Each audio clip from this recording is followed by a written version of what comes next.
For the first time in his second term, President Trump dined at Joe's Seafood, Prime Steak, and Stone Crab in Washington, D.C., which is just about a block from the White House, so he can walk from his house to Joe's.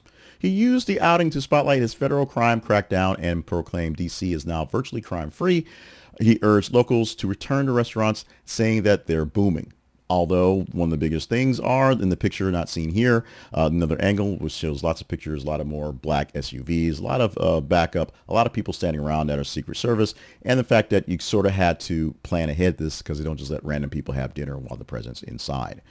So mixed reactions from the whole stunt, if you will. Trump was flanked by top aides, of course, J.D. Vance, the vice president, Secretary of State Marco Rubio, and his boy, Defense Secretary Pete Hegseth. So the boys, the guys who are essentially the next in line for the presidency, and Pete Hegseth went to dinner with Donald Trump. Supporters cheered the thing, but inside and outside the restaurant, there were protesters.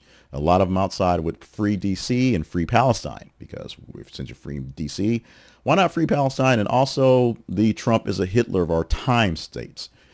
You didn't think we'd get away from that one, did you? Well, hopefully we won't get demonetized. But yeah, those things were yelled at Trump outside as well.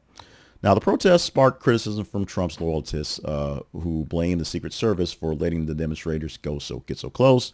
Because remember, D.C. is safe. There's no crime. You can go someplace safely. And Trump has Secret Service to let protesters get kind of close. Some saw it as risky security lapse, particularly with the past threats. He's been shot at twice while running for president and demanded answers for he shot at once and attempted to have a setup once. Let's make sure that's straight. He was only shot at once. But his legacy and the agency are still showing some signs of some bad choices. Although it's Trump's choice to go to dinner, so you can blame that on Donald Trump.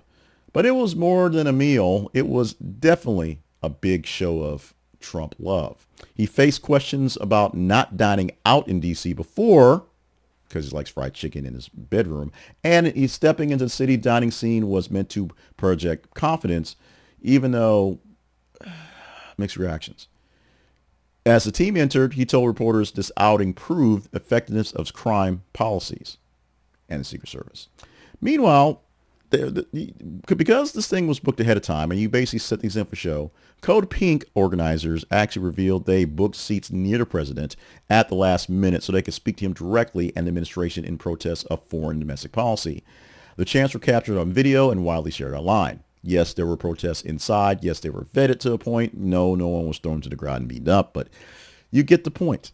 Anytime Trump's around, it turns into a show, and it's a show that he's very happy to be the star of.